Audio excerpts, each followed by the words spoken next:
record on this. There we go. Finally, we got things going. So brief rewind here. Yes, we've got these going on for the next 4 Saturday nights. Tell your friends to come on in. We're going to do 1 movie per night and talk about each one, including that 4th one that came out, which had a few people confused and all, but nonetheless, it's, as we'll see, has a lot to offer. So this was what I was talking about, just my background. I'm going to do super fast again, just so it's recorded. I started getting into these movies in the year 2000 after the first movie. I was also studying Kabbalistic text, and that all seemed to merge pretty well. And then the second and third movies came out, and it was like full time after that. There's so much in these movies that is obviously based on these concepts. So been doing this in different formats, and going to continue the Facebook group we've been doing for a few years. And this is our seventh conference, as we call it. So now we're up to speed. Okay, hopefully we should be looking at the green and black matrix screen, and you should be hearing me. So hopefully that's all working good. All right.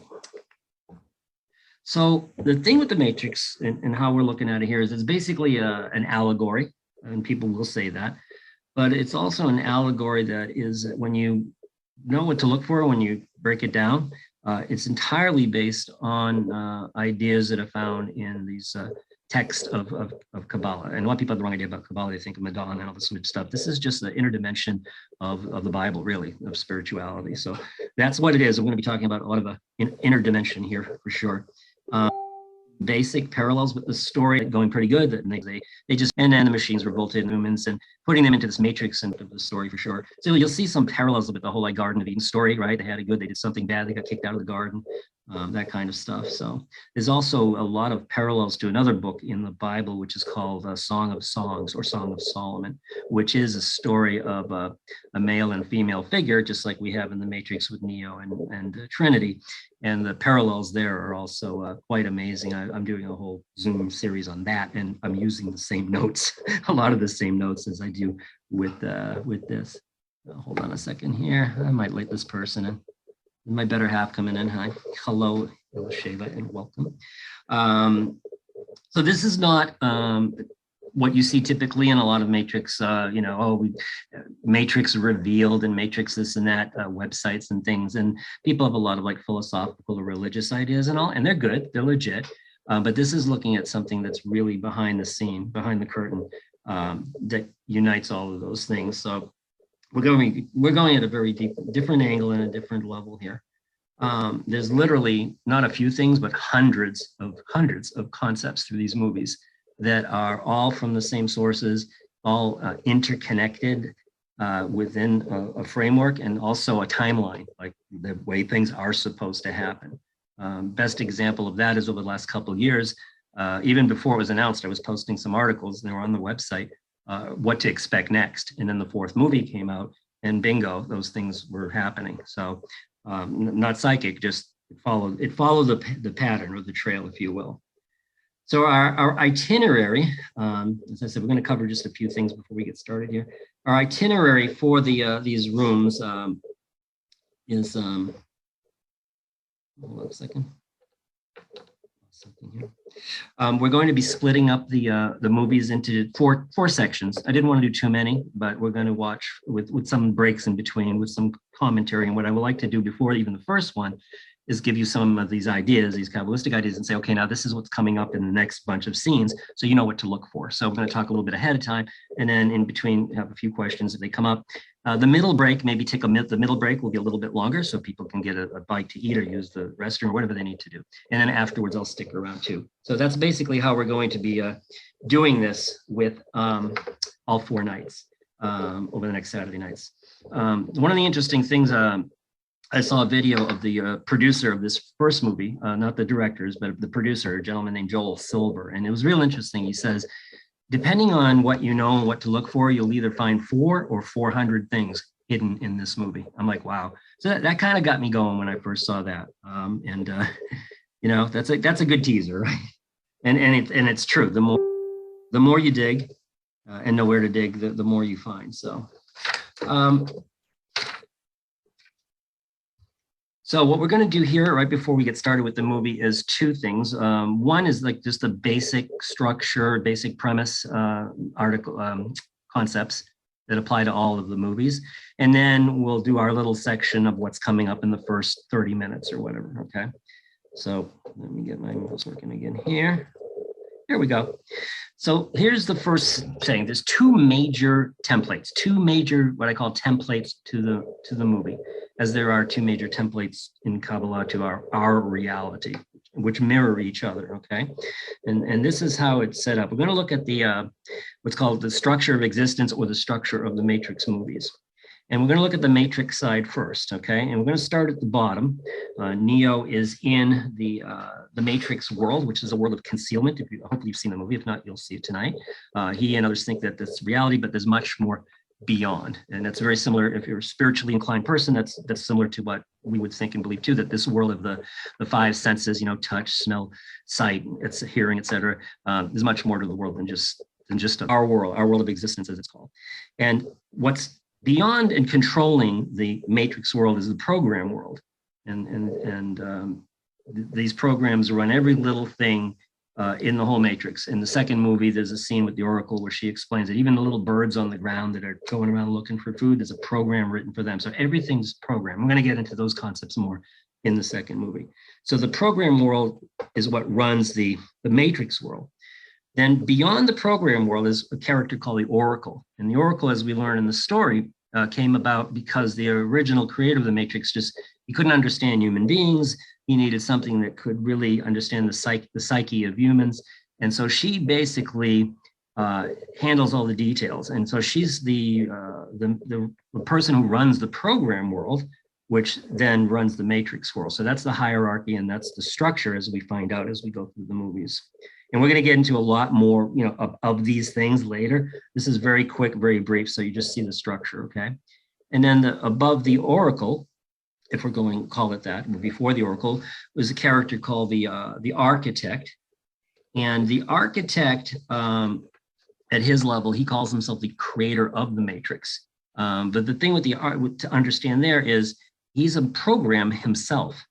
Okay, so even though he's the creator or God, if you will, of the Matrix, he's really not the creator. He's a program that was made to be the creator of the Matrix. Okay, and then that brings us, of course, to what's behind the scenes in something in the Matrix that is called the.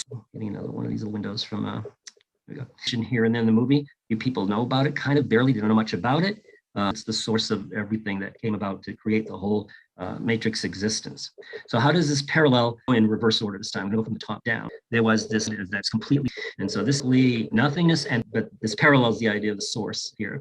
And then you have the first aspect of a separate consciousness that came about from this pre-existence. And you know, it's expressed in terms usually like God decided, this God that was everything decided it would be something else besides just God. And so that's the whole concept basic of existence, which is very singular. Everything's kind of like packed in it. Like if you think like the Big Bang, this is the little point before everything blows up. Everything is in existence, but very conceptual, singular, okay? And then you get into the levels of creation itself, according to Kabbalah, and there's a heavenly realm, which is called the world of forces or powers, and Oracle, because beneath the heavenly realm running the show is the angelic realm, the angelic world full of angels, which in the Hebrew text in the Bible is messengers, is the actual word. And they go up and down, back and forth between that heavenly realm, of course, and what's our world down here. In our world down here, we don't see these other things. It's just like the Matrix world. So that's the parallel there that you see. A lot more people in. That's the parallel between these, the Matrix structure, just the basic overall structure, which is important to know as we go through. Hold on a second. There we go. And a couple of people, I just have to do something real quick here. Co-host. 1 second.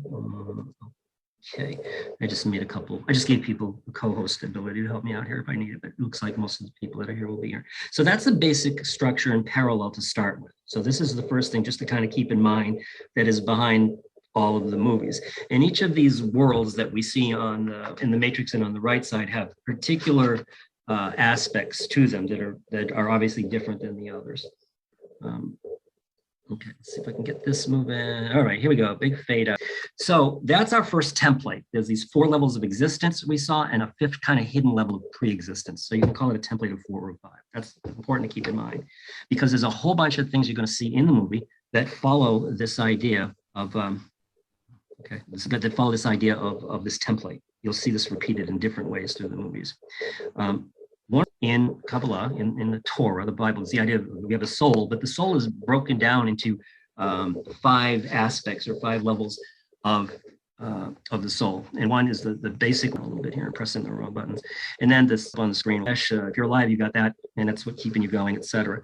When people get involved with the spiritual dimensions, when they look for more in life than just, making money and feeding their faces, and they start dealing with spiritual matters, they enter into like that second soul level of Ruach, which is where you're struggling and contemplating, going back and forth. And then if you manage to get through all of that, and this is a progression, there's a level of soul called Neshama, which is where you're actually making a connection to what's beyond and what your purpose is, etc. And then there's 2 other levels of the soul. One is Chaya, which is next, which is where actually you go and it's beyond just creation. It's where everything is unified, as I mentioned earlier, like on a very singular level, at that level of the architect. And that's where we connect with everybody else at a deeper level, like the soul level, if you will. And then finally, the Yehida is the ultimate source that connects where we came from the source. And this is interesting, because what you'll find out is what we'll discuss is that each of the Matrix movies, this is the first concept, each of the Matrix movies is dealing with the soul, Neo's journey of his soul at these levels. So the first movie is primarily around the Nefesh level, the second movie around the Ruach, and so on, okay? Now, when we look at all of the movies, they all follow the same pattern, okay? In every one of the movies, at the beginning, Neo is asleep. All of them, you'll notice that. First movie, second movie, third movie. Fourth movie, he's more than asleep. He's kind of, dead. but still, the first 3 movies for sure, you'll see that he's asleep, but he wakes up with curiosity and all. This is the basic Nefesh level, okay? There's a spark inside you that might awaken a little bit one day and say, maybe I need to look for more in life than just, what everyone else is dealing with. And then in every movie, he goes from that point where he actually goes into the realm of learning and exploring and even going back and forth a little bit. You'll see in this first movie, for instance, he has a moment where he just wants out of there. It's too much, So you'll see that in each of the movies, he goes from that kind of waking up stage into this realm of having to do something to correct things and learn things, where he meets the Oracle. That's what this symbolizes. It happens exactly like this in each of the movies. And the Oracle is very significant, of course, in terms of information that she gives the people. And this is the confusing part for a lot of the moviegoers. It's like, well, the Oracle is part of the system of controlling humans, yet she seems to be helping. So we'll answer that later. Both are true, but we'll get to that in a bit. And then after meeting the Oracle, you'll find that in all the movies, again, Neo starts to experience a deeper connection to his role and how it affects and relates to other people, other humans. And this happens, like I said, in each of the movies, as we'll discuss as we get to them. And then finally, at the end of each movie, he engages in some type of very selfless action. In fact, he more or less dies at the end of each movie. At the end of the first one, as we'll see, I don't want to give a spoiler if you haven't seen it, but I'm assuming you have. You know what happens at the end of the first movie. And then the second movie, it leaves us off where he looks like he's dead. And then the third movie, he goes off. And again, so the soul pattern, the pattern of 5 levels of the soul is identical through all of the movies, which is another interesting thing to keep in mind as we go forward. Now, what's interesting here is this whole idea that you're going through these 5 levels of the soul, and you're kind of like working on each one, and then you get to the next. So you can't, this is the way it works Kabbalistically with our souls. But as everything is connected at some level, as you go through each level of the soul, that level of the soul is connected to all of them. So you have all 5 levels within the Nefesh, you have all 5 levels within the Ruach, and so on.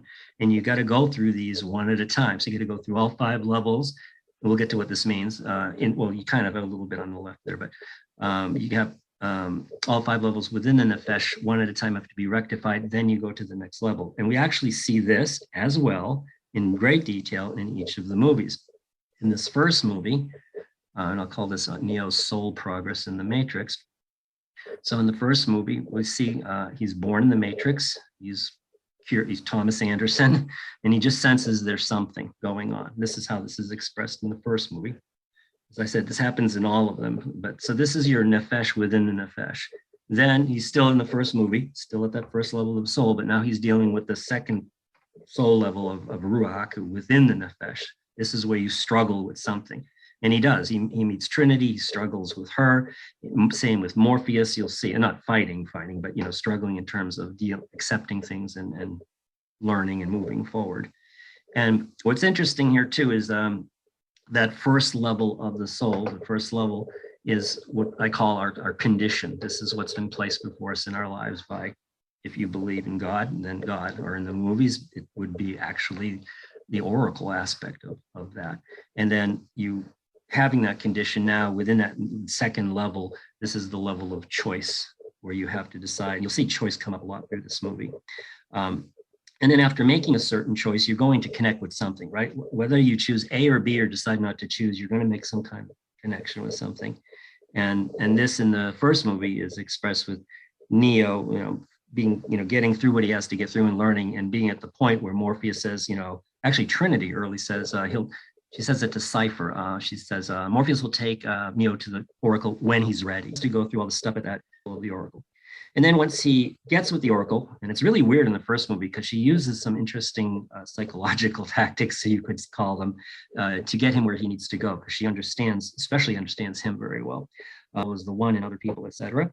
And then finally, at the end of the fifth, as we said, he actually gives up his life, and there's a reason he does and gets resurrected and all that in this movie, which we'll get to in a bit. So you'll see this is kind of the first level in the nefesh, but it's the 5 levels within it. And each of the movies does the same thing. So the second movie is a lot more. Next week, you'll see he has to deal with multiple Smiths, the architect, the Merovingian, all of this stuff. The Oracle explains all of the program world, and so he has to deal with all kinds of things struggling in the second movie, and so on. So he'll go through these 5 stages. Breath here, but let's I think characters is next. Okay, yeah. So I'm just going to briefly say something and then pause just to see if anybody has any questions. We'll give a sip here. So not only do we have a structure, those 5 levels of existence within the Matrix, and Neo's journey of 5 levels of the soul, and at least 5 movies. I'm guessing 5 movies. So far, it's perfect, 4 for 4. So that's another aspect of connection between what we're going to study is Kabbalistic text and the Matrix. But all of the characters themselves relate to Neo. He relates to them. They're all have something to contribute to who he is and who he's going to become in his journey. And they all represent some type of spiritual concept at one point or another. And their interactions and conversations do too. There's all kinds of and then, of course, the programs who are functioning at that angelic realm, right, controlling things, they have a lot of interaction as well with the humans. I think is what's coming up here. I think it's characters. Okay, so there are a bunch of characters over the course of the movies. We're only going to look at a few here before we start on the movie because they're the ones that come up in this movie. There are others that are only show up in the second, third, and fourth movies, of course. Neo, our friend here, AKA Thomas Anderson in the storyline. As you'll see if you look at any Matrix fan websites and just articles, he's identified as a very messianic figure, which of course is rather obvious at any level when you look at the movie. He comes in, he develops, he saves the day, etc. But there's a lot more to it. That's understanding. There's a whole lot more to that concept than most people realize in terms of what this movie is based on. But nonetheless, excuse me, everything and everyone in the movie has something to do with him becoming the one and what that means and the role that is involved there. The counterpart to Neo that we might be aware of, right, is of course Trinity. Trinity and Neo form the basis of the love story that's behind the Matrix and what they represent. In a biblical allegory parallel, they would be Jacob and Rachel. And in terms of like Kabbalistically, this is what we call a tree of life diagram. Hopefully you're seeing that. And I have a whole bunch of variations of this diagram, well, of what's related to it as we go forward. And we're not going to spend too much time on this because this is more for next week. Okay. So we're not going to get ahead of ourselves, Spoon. So we'll get to that. Okay. So, but basically, Trinity plays the role of like Rachel to Jacob. But by the end of the fourth film, you'll see that she's greatly elevated in who she is.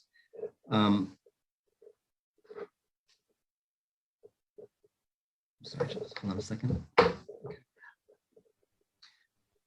So Trinity is Neo's first contact in the Matrix, and she represents the concept Kabbalistically an aspect, not the, but an aspect of what's called the Shekhinah or divine presence, which is a feminine presence that is in our world from beyond this. And this is the role that she's playing early on and throughout, is that connection. Another character that we meet, as I said, we're going through these kind of quickly. We'll develop them more as they show up. I want to get to the movie, as you all do. Another character, of course, is Morpheus that comes into play. And Morpheus, and all these characters have all of these are all characteristics on that diagram. They're all emanations of the creator that are in existence. So we all have them all in us. The characters have them all in them. But nonetheless, there's certain dominant ones. And with Morpheus, he plays the role of where everybody Matrix world, which on your diagram is down at the bottom there where it says Malkut, which is kingdom, but that represents our world Kabbalistically, so it represents the Matrix world in the story. And Morpheus is at this level where everybody who is potentially coming out of the Matrix, right, that's interested, they meet with him, and what happens, they have a choice, right, the red pill, blue pill thing. And this is at this level called Yesod, which means foundation. And so Morpheus plays a very key role in terms of helping people get out of the Matrix. Nothing's forced on everybody. You have the choice, right? The red pill or the blue pill, you go on with your life the way it is, or you go on the adventure. So he represents primarily this concept called Yesod. And as you see on the diagram, everything down in the Matrix world, Malkut, has to go through Yesod. So everybody goes through, in our story, goes through Morpheus. And the aspect of choice there. So the aspect of condition is down in the Matrix world. The aspect of choice, now you're coming up the Yesod where Morpheus is. There we go. So another character we're going to meet, one of my favorites, is the Oracle. And Kabbalistically, the Oracle is the emanation of Bina, which means understanding, and corresponding to Chokhmah, which is wisdom. At the top of the diagram. And the architect, which we'll get to next week, is the father aspect. He's the father of the Matrix, which is what Chokhmah is called father and Bina is called mother. So that parallels exactly. Bina is really interesting because, as you know in the story, she connects to the higher realms, right? You got to go through her architect, and then you get to the source, etc. But she's also the one that connects and relates to everything in the program world, as we discussed, and in the Matrix world, because of her abilities to do that. So if you get onto any kind of good, reliable Kabbalistic websites to learn these things, you'll find as you read more and more about these attributes that they do align with these characters extremely well. So she's central to all of the films, as she's the mother aspect. She's actually called the mother of the Matrix. And there's another interesting thing to the mother aspect when we get to Smith here in a second. So we don't see the architect in this movie, but you will see at the beginning, there's a scene where you're looking at Neo in an office where he's been arrested. He's in an office and you're looking through all these 50 camera monitors. And why is that? Well, the architect's realm, if you will. So in each of the movies, as I said, she provides critical insight to each person. She tells each person exactly what they need to hear for their path. So that's someone that they get through the struggles, as we said, and they get to her level. This is where you start to tune into why you're here and what you need to do. And more than once, by the way, as Neo meets with her a few times, but other characters also say that they saw the Oracle again, for clarification or for the next stage of what they had to do. So this is the role she plays. So let's see here. Next is everybody's favorite character, Agent Smith. Now, the thing here with the agents, and especially Agent Smith, and also later another character called the Merovingian, is we look at them typically in these movies as bad guys, good guys versus bad guys, but that's not the case here. Again, it's what these folks represent. And they do represent potentially difficult, dangerous, etc. forces, but they're barriers to overcome is really what they are. And every time they start interacting with the Neo and the others, etc., it's a challenge to these people, but it's what drives Neo forward. Neo doesn't advance more and more toward being the one without these challenges and barriers. So kind of like, I don't want to get into the whole thing, but it's kind of like our own lives, right? When we run into these things, two ways to look at them. They can, cause us to look deeper and get closer to who we are, to God, or however you express it, and move forward. And that's really what's the essence of these characters, especially the agents. He is also an accusing force, as you see, especially with the, I didn't click the last thing here. There we go. He's also the accusing force in his speech, as we'll hear the speech in this movie with Morpheus. He calls humans a virus that need to go and all. So he's very accusatory. So he's playing the role of what's called Ha-Satan, or the Satan concept in the movie, which is also can be a very destructive force. And Agent Smith's primarily associated with the aspect on the left there called Gevura, which is judgment. Now, judgment is not a bad thing. It's just judgment. It can be good judgments, whatever. It's also restriction. It's also, well, you get the idea. Form versus force. It's on the restrictive side, which is why he's judgmental and the accusatory force as well. Interesting thing is, if you look where Gevura is beneath Binah, and we know the Oracle is the mother of Binah, there's a question that's come up in the Matrix world, fan world. Why does Smith call the Oracle mom in the third movie? And there's your answer right there. As she is mother to all, but she's especially right above him, because she's on that side of restriction and making decisions and all of that. Details, and he is the aspect of judgment right beneath that. So Kabbalistically, it's just interesting that he does call her mom in the third movie. And then last character, my buddy Cypher. Cypher is only in this film, and on the surface, he's the traitor, he's the Benedict Arnold, etc.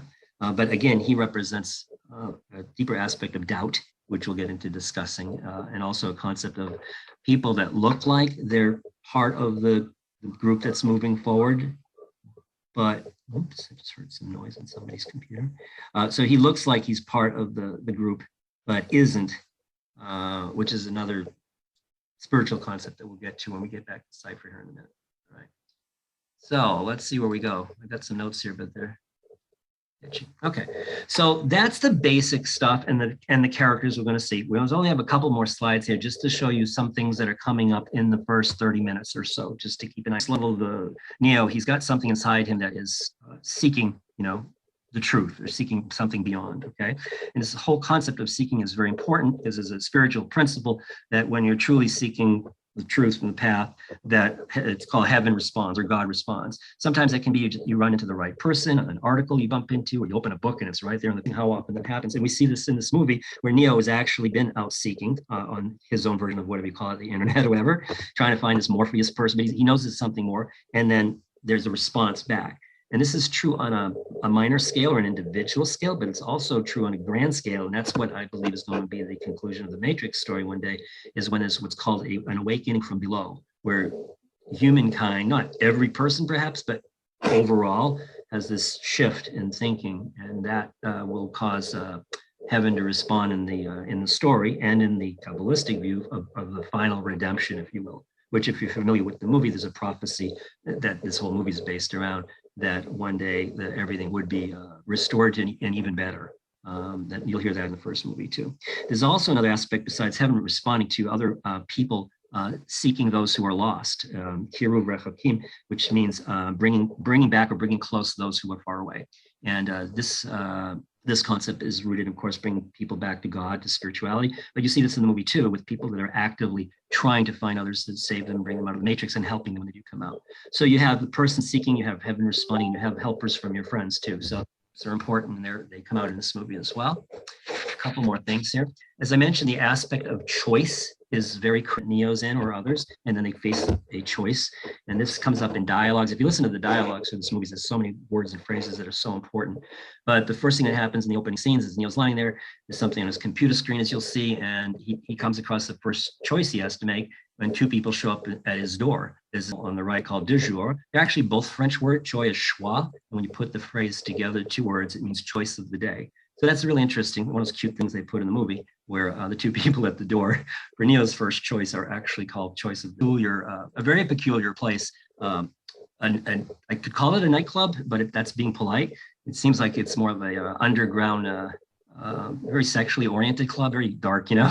So it's like it's not only is the Matrix like concealment, but this is like the deeper level of, you know, being further away from what's just conceptually important, because, you know, where does Neo make his first connection? Well, there's a thing that says there's no place where God is not, right? Even in despair, right? God is there for you, that kind of thing. So this is Neo in this weirdest place you can imagine. This is where he makes his first contact with Trinity, who represents this divine presence from beyond, feminine divine presence.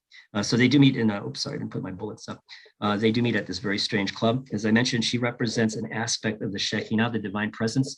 She's more like the mate or the divine bride to the divine groom. That's her role. Also has a daughter aspect, which we see in the third and fourth movies with Sati. So there's multiple aspects to this feminine dimension. But this is mainly her role is one with the masculine. She's the feminine to his masculine that have to come together.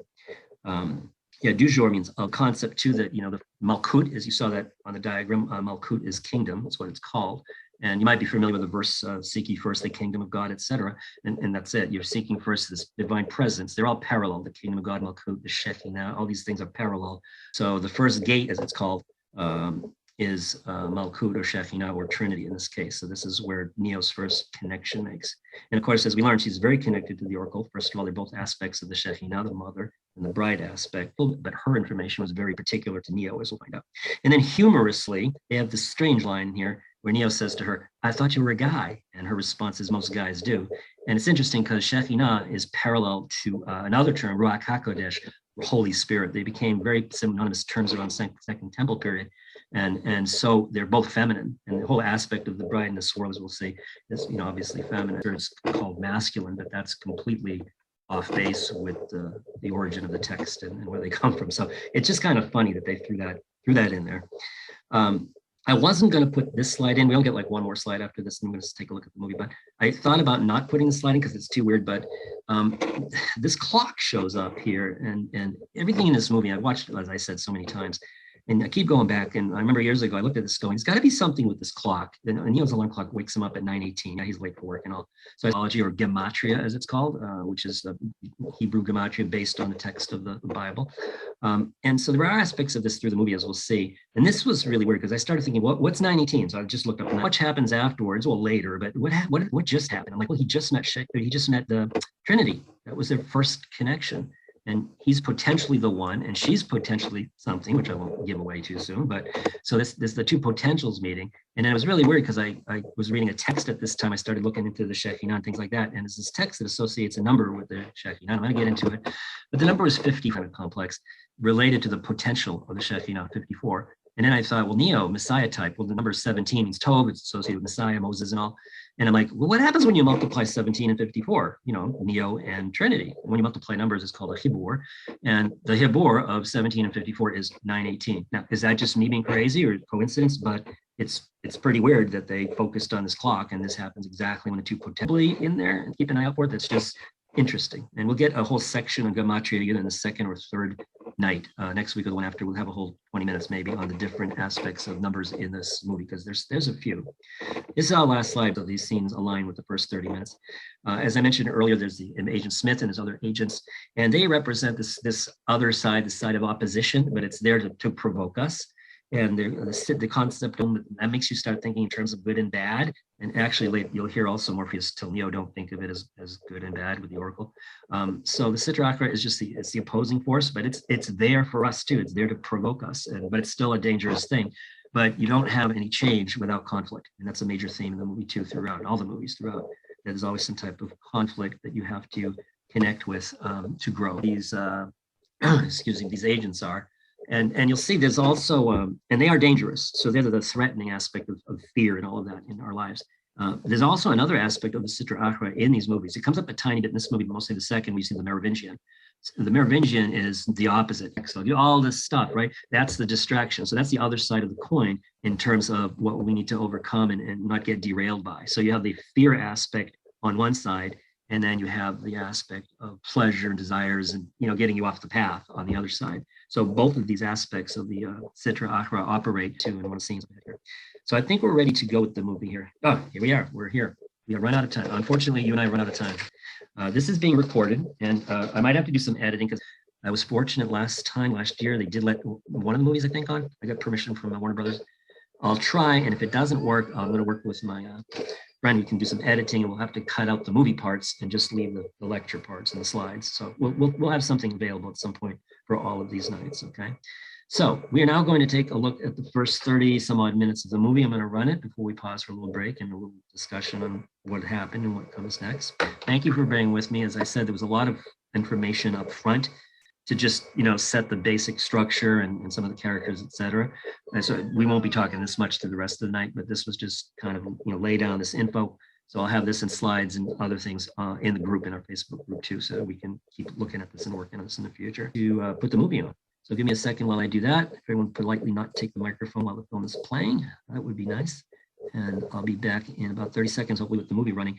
If you see the movie running, just post yes or something in the in the chat, so I know that it's working. So hold on a second. Oh, I'd pause it right there, right? Okay. Yeah, we're going to go through a door here, coincidentally. This is a pause that I planned, just to give everybody, if you need to run and get something real quick. We'll take a longer pause after the second section coming up, but if you need to go. Just briefly, as we saw, this movie for Neo is very much centered around like a kind of awakening, and also his experience with Trinity so far. So of the Shekinah, the first connection that you find through searching and through being humble, all those things that are required in life and in this movie. So it was very much centered around her. In the second segment we're going to go into, you'll find that the movie is centered much more around Morpheus, who represents that concept of Yesod and choice. So Neo's met the condition. He was faced with the early aspect of choice. He went to the club, etc. That will continue. And we're going now in the second case. When we get to the third part of the movie, it's very Oracle based, and the fourth final part is very Smith based. So the movie's almost quartered like that in terms of his progression. And of course, Smith is its own thing. If you had any direct comments or questions you wanted to put in the chat, I'm looking at it regarding what we saw. While you may do that, I'm just going to say a couple words on what we're going to see next in part two, if you will. As I said, Morpheus represents this aspect of choice. You're going to have the most famous icon of the movie probably coming up, which is the red pill. That's part of our culture, of our the vernacular. I mean, people use that concept and term all the time now for the last 20 years. Description of what Neo has experienced in his mind. He just felt there had to be more. That's the term he uses. And he describes the Matrix, you'll hear, just like our world is described in Torah and Kabbalistic literature, as a world of concealment. He calls it the world that's pulled over your eyes. And it's a prison for your mind, which is a prison for your soul, if you will, to try to see what, beyond that and make this connection. The concept of the red pill is related Kabbalistically to the idea of what's called tzimtzum, funny word. Tzimtzum being very, let me put my slides up real quick here. Hold on a second. New share. Let me go over here. Where are we? Hold on a second.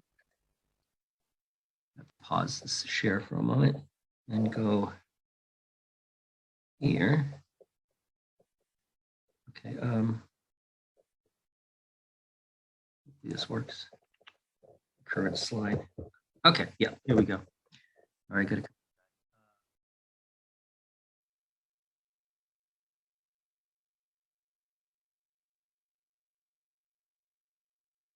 Now you should be looking at Morpheus with his red pill, okay? We good? So the idea here of the red pill and the idea of tzimtzum, constriction, is, we have our view of reality, that's all there is, but you need to for something new to come into the picture, you got to make room for it. So tzimtzum is the idea of constriction, of restricting the false reality and to bring in the truth, the real reality.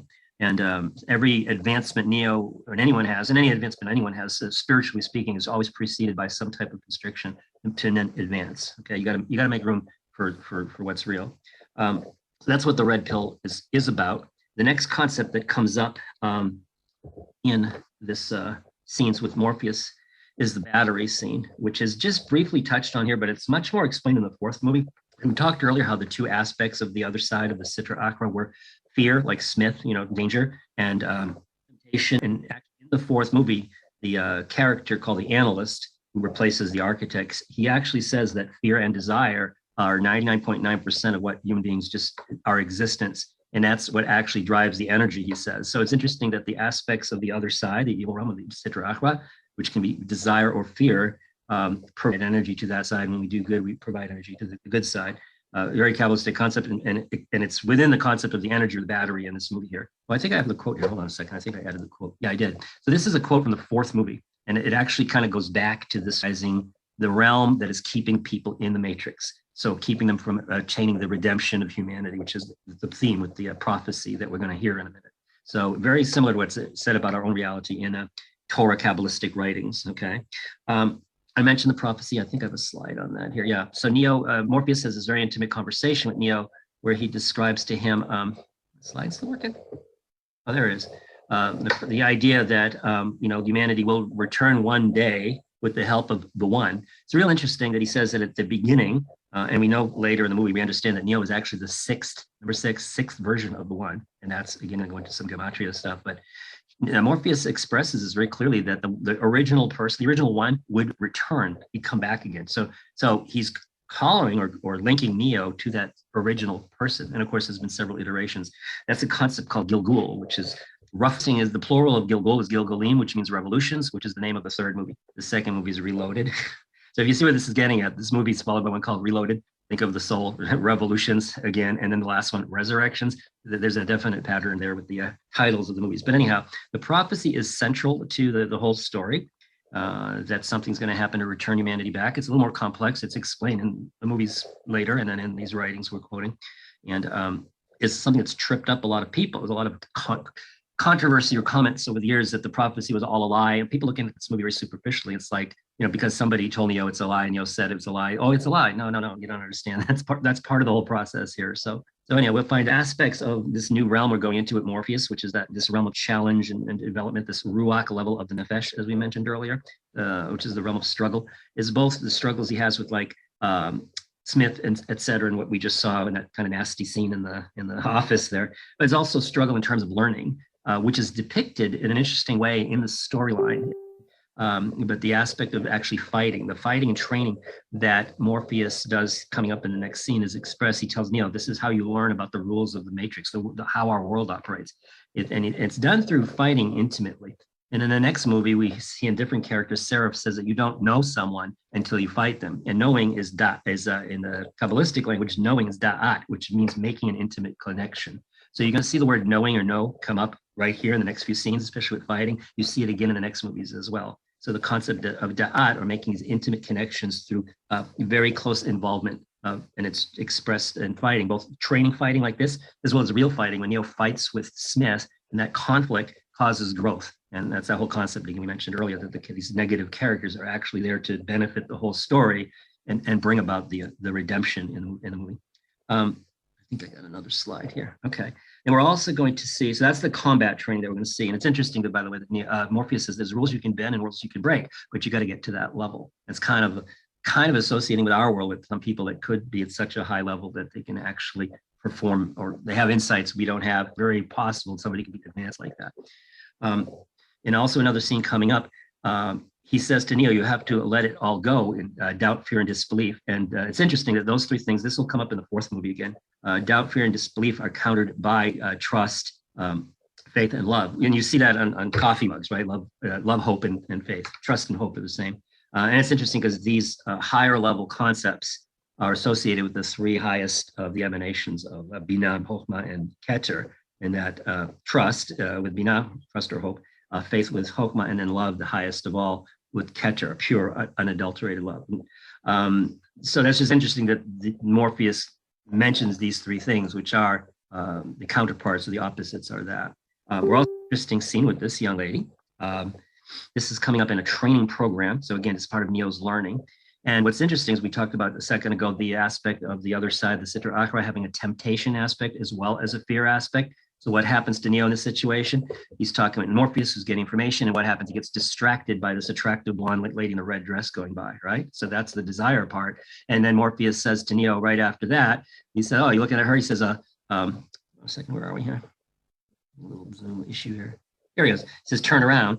And again, it's a training program, and it's Smith with a gun, and he jumps back and hides. So you see the two aspects come up right here in the training video, subtly, is that the word subtly, of what the other bing bing, it happens right here in this scene coming up here. So I think that's pretty interesting how they do that as all part of the system. So later on, as I said, we'll see the other food, sex, drinking, partying, and that's what he's about, having a good time and not doing what you're here to do. And as opposed to Smith, who is keeping everyone in line and through the aspect of fear. I'm having trouble with my mouse here. Okay, here we go. He says to him that when you're ready, he says, he tells him with your training, you'll be above the agents. You're meant to be higher than the angels, than the angelic realm, the program world. And Neo says to him, you tell me I'll be able to dodge bullets. And the way the speech goes is interesting because it goes back to those 4 levels of existence again, because Morpheus says to him, first he says, men have died. Then he says, but the agents have to follow the rules of their world, which is that second level, that second world. And then Neo comes back and says, I'll be able to like dodge bullets, like be better than them at what they do, which would be the next higher level. That's comparable to, let's say, something like Moses and the magicians in Egypt, where they were going at it back and forth, and then Moses was able to one up them, if you will. It won't be about dodging bullets. He goes, you won't have to. You're going to be at such an upper different level, which is that 4th level outside of creation, but in existence, that 4th level of the soul we talked about, Chaya, it's beyond. You're going to be at that level by the time you're done, he's telling him, which is interesting. So you'll see all 4 levels of that template we talked about coming up in this brief conversation. And then lastly, the very last cookie break here. We're going to see Cypher at the very end, but we'll talk about Cypher later in part 3, okay? So we're getting ready to start up here with the second section. This one's a little longer movie. I think it was like 40-ish minutes. So you're ready, and we'll take a good break after this. But this is this like second level of advancement within the first movie. So this is now we're going to that Ruach level of Nefesh for Neo's soul journey. And the main character here is going to shift from Trinity to Morpheus for the next half hour or more. Okay. All right. So let me shift back to the movie. Give me 1 second to cue it up. And we're going in to see Morpheus, so this should be it here. Okay, I believe I'm on the right page. I would pause it right there, right? This is the reason. So I was looking back at the last section, one before a little bit. I've actually missed a few slides because I'm just rattling so fast, but we'll get them posted. Just some concepts and stuff I didn't want to miss. So I got to slow down a little bit. Interesting tidbit for you. The agent Smith finally identified himself. He says he's a Smith when Morpheus asked him. And it's interesting because he's also the concept of the destructive, force. And there's a place in the Bible that actually uses the terminology that says that the Smith is a destroyer, et cetera, et cetera. And it's in Isaiah 54:16. Why do I bring it up? Because in the next movie, Smith drives up in a car, and the license plate is IS 5416. It's the actual Isaiah verses on his license plate in the next movie. So we'll see that then. Speaking of interesting things like that, I'm going to show you something that's just really remarkable here. Hold on, share screen. Go back to my wonderful PowerPoint slides. Okay, check this out. So Cypher, as you know, has a problem with his present existence. He doesn't have the same faith as everyone else. He's really turned against him. He's already killed some people. He's just a bad. I want to show you 3 quotes that Cypher is about to make in the next scene. So you're going to hear these in a minute, okay? At some point he says these. They're not necessarily in the very next scene, but they're all coming up. He said earlier, I think he already said it to Neo, right? Why didn't I take the blue pill? That was earlier, right? I'm tired of eating the same goddamn goop every day. So he regrets leaving the Matrix, which is the world of concealment, right? He just regrets it. And he's tired of this consistent every distance that they get. Then thirdly, he goes into a tirade about Morpheus personally, misleading them. And, this is not what he expected. And he'd rather go back to the Matrix. So keeping these 3 quotes come from with regard to him and who he represents. I'm going to take a little journey. This is in the book of Numbers in the Bible. Let's do a comparison. These are the people who complained afterwards about leaving Egypt, and they were out in the desert and things weren't going like they want. They said, why did we come out of Egypt? They're saying this to Moses in the Bible. Egypt is called Mitzrayim in Torah literature, which is a place of confinement. It's a direct correlation to the Matrix. So that's a direct correlation to the blue pill comment. Then they complain about the food. Our souls are dried away. There's nothing at all but this manna. That's a sustenance they got every single day, just like in the Matrix. Then they say, in book of Numbers, that a small thing that you, Moses, who's like a Morpheus figure, brought us out of the land flowing with milk and honey. Egypt to kill us here in the wilderness, and you make us a prince over us. Moreover, you've not brought us to the land flowing with milk and honey, nor given us inheritance. So here they are complaining about leaving, complaining about the food, and complaining about Moses misleading them. It's the exact quotations that Cypher is about to use in the next scene. So I thought that was really fascinating that they pulled this right out of the book of Numbers in the Bible. You can go find these later. This is all a result of lack of faith or doubt, and doubt is the biggest thing. Actually, if you really have faith and believe everything's under control, then you accept everything and move. You make the right decisions and you move forward, right? But when doubt is just the most insidious thing, and doubt is compared to this character, this figure of Amalek in the Bible. Doubt has a numerical value in Hebrew. Sufek, the word is 240, and Amalek is the same. So that's the gematria. But Amalek, it's taught, is actually brought that people would have doubt with regard to what Amalek could do to them, and this partly led to their downfall. It's just interesting.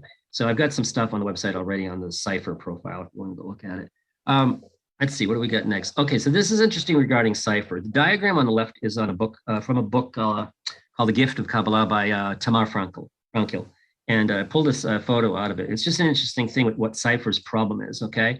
So these lower emanations, this is from the Tree of Life diagram. If they're just spinning around you and you don't connect to the truth, Tiferet at the top is called truth. It's also called Jacob. Truth is Jacob, which is Neo in the story. The whole truth about in faith about what they're there for, what it's all about. If your attributes are just centering around yourself and not this greater, this greater goal, this greater truth, then they're just as it says at the bottom, it just circles around itself, and eventually the result of this is doubt and anger and betrayal and all these other things. So it's just interesting when I saw this in this book that it made me think of Cypher and his situation. He's got these things going on, but it's just all about how he sees things, and it's like, oh, this isn't going good, it sucks, it must be bad, wrong, I'm going to react to it.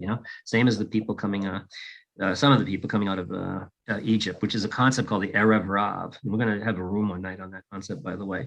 And this is this rogue element amongst the people that caused all these problems, largely due to lack of faith and connection. So anyhow, moving on a couple more slides before we get to our last part of the movie. Trinity. Now it gets fun. Yeah, now it gets fun. What we're going to see before this, we're actually going to see a scene. I forgot to mention this. That's coming up, where Smith is interrogating Morpheus. And he mentions in the conversation about a previous Matrix. So this is like one of our first hints that there's more than one time around with these movies. This is actually, as we learn in the second movie next week, this is actually the sixth speak, or actually the sixth aspect within Neo, which is a huge concept we're going to talk about next week. And you'll see Satan. You'll see Smith in the role of Satan, the accuser, the accusing angel in the next. Angels are programs. Remember that angelic world equals program world. So Smith is like an angelic figure. So you'll see Smith interrogating Morpheus and being very accusatory. He's actually accurate in his judgments and condemnations of those who do wrong things. But there's a purpose to that. You're going to come up to the scene I mentioned earlier about Trinity holding back on telling Neo that she loved him, right? That this is coming in due time and for a specific reason. And you're going to see this interesting scene coming up here where they realize that Morpheus is captured and he's going to spill his guts eventually under interrogation, because they have their ways, as you'll see. And they're going to be ready to pull the plug on him. And goes back to the thing I mentioned about the vase, that the Oracle had put that in his mind and caused him to knock the vase over. But she told him the story about Morpheus the choice he's going to have to make, save Morpheus. It didn't seem to make sense, but now he's going to see it all. He's going to have an epiphany suddenly, where he realizes this is what the Oracle was saying all along. It's pretty cool the way it works out.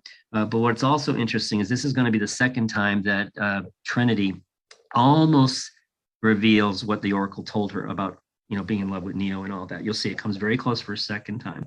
The first time when he met the Oracle, if you remember, she said that Trinity thought he was attractive. It was a physical attraction. She was really just attracted to him. So it was the Oracle that spilled that bit of information. So I need you to remember that. There was a physical attraction the first time, followed by the cab ride where she did not tell him she loved him.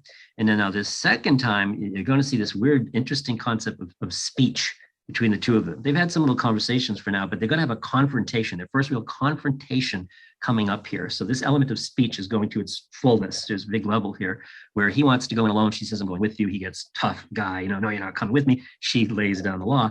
But what's interesting here is this goes back to the biblical concept from the Garden of Eden with the formation of Eve, Eve, out of Adam, right? Because the term in the text in Hebrew is ezer kenegdo, which means an opposition force, but it's not a bad thing. It's opposing you to get you on dimension in Trinity that's coming forward. So she's going to be playing in this role. Let me get back to my slides. In this role of ezer kenegdo, okay? And that's the verse in Genesis. Sorry, I almost didn't pull it up. It's translated, doesn't tell you anything. But when you go look it up, it's exactly that.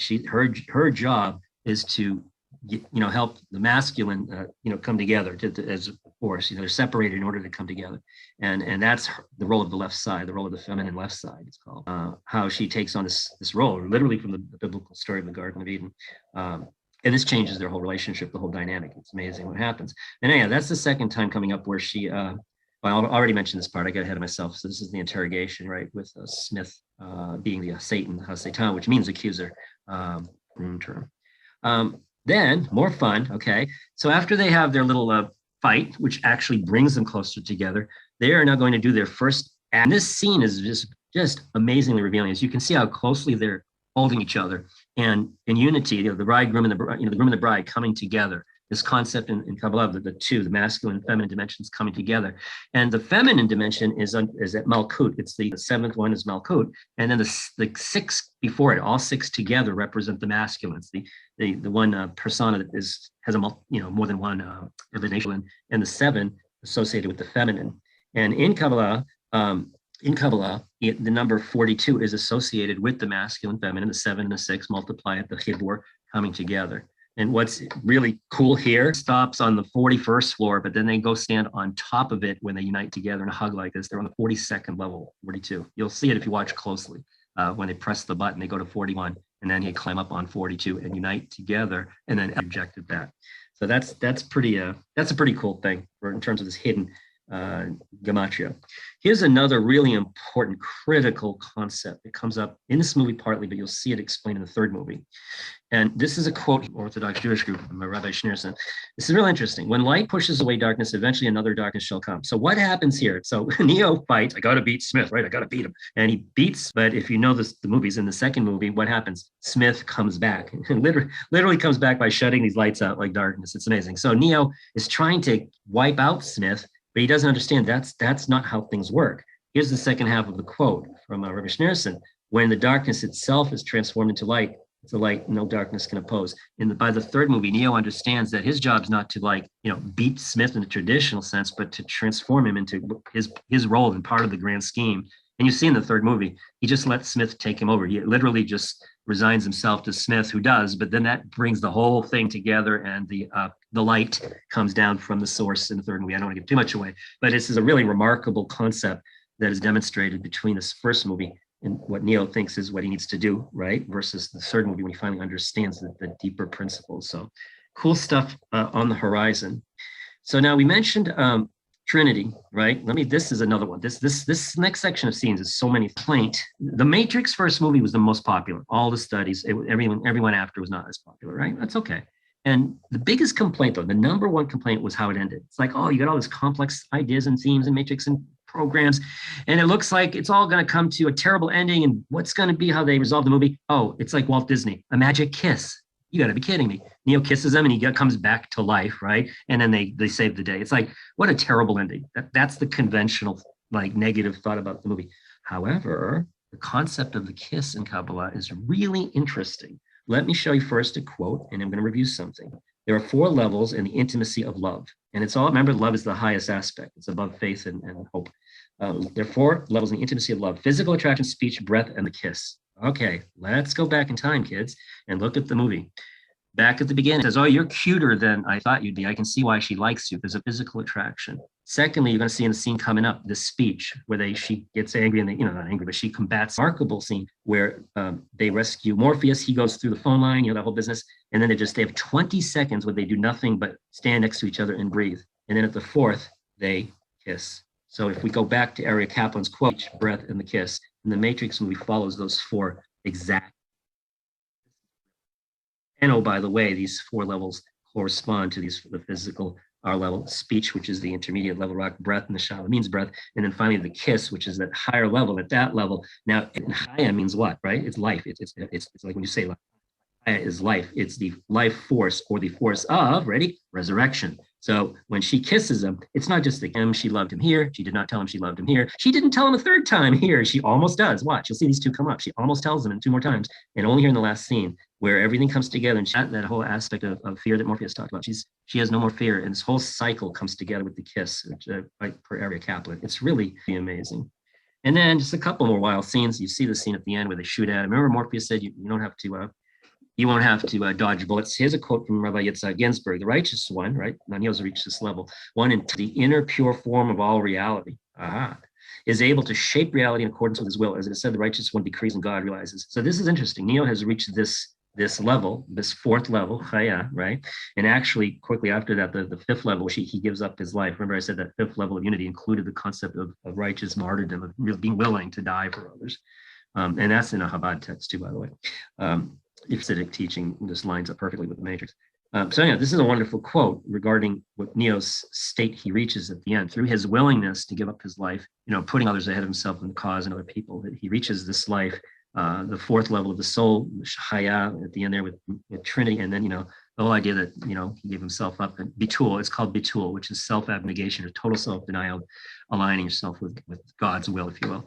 And he reaches that state. So now he completes the final levels of the first part of the soul, the nefesh. He completes all 5 levels here by the end of this movie, where Neo gives this little speech. And it's interesting because he says, this is how the movie ends. I'm going to show them a world without you, a world without rules and controls, without borders or boundaries. A world here, this new world, it has like no restrictions, no borders, boundaries. So it's kind of all like oneness again. So this is pointing to this concept of a return to singularity, which is the whole theme of the 4th movie, by the way. And so he's really pointing to, now look at this again, no rules, controls, borders, or boundaries. So everything is kind of like oneness, right? Where does this come from? It comes from the book of Isaiah. Every valley will be exalted, mountains and hills brought low, crooked places made straight, rough places smooth, glory of the Lord shall be revealed, all flesh shall see through. This is really a paraphrase in Isaiah 40. I think that's a couple of verses I put together there.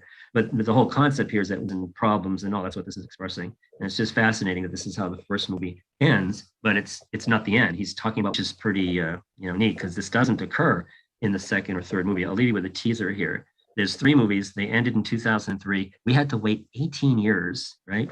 There's a concept, which we'll explain when we get to that 4th movie in Kabbalah, that says there's 2 aspects to the redemption. There's an initial one that is involved, at a certain level. And then there's a gap, a text called Secrets of the Redemption by Moshe. There's an actual gap. And then comes the final stage, and how this worked out in real life. There's this gap between the 3rd and 4th movies. In the movie, no one knows what's going on. In the Matrix fan world, we didn't know what was going on. And it's like, wow, it actually aligned itself with how it was supposed to go. It's no coincidence.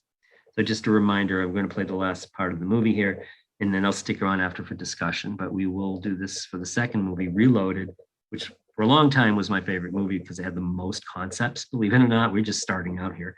And it has a lot. But I learned the 3rd movie actually has a lot too. It took me a while to figure that one out. It was tougher. And then the 4th movie, of course, was just crazy. So, but next week, invite some friends. So, okay, enough of me talking. We are going to conclude this first movie, this first level of Neo's soul journey. When he gets to the next movie and he sees the Oracle, she goes, oh, you turned out all right. She says, let me have a look at you. And she says, oh, now you're different. Now she says, now you have the sight, and no, you're not restricted by, what does she say? You're looking at the world without time. Well, time and all that is related to the lowest. And so she's saying she says in the next movie, you've now moved to the next level, to the 2nd level, which is really interesting. Okay, I'm going to play the movie. Hold on. And then I'll stick around after, as long as anybody wants to chat about this and related things. So hold on a second while I queue up, share screen, Matrix.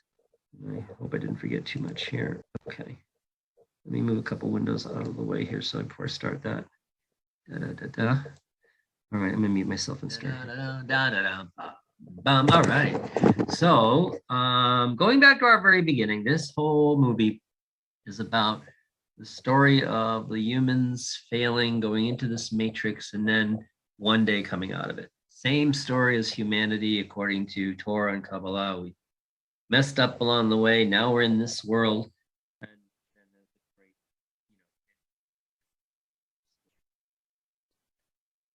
And the key though is the matrix itself isn't just some like prison, and that was a very limited view that Morpheus gave. The matrix is the world where we fix things, that we rectify things.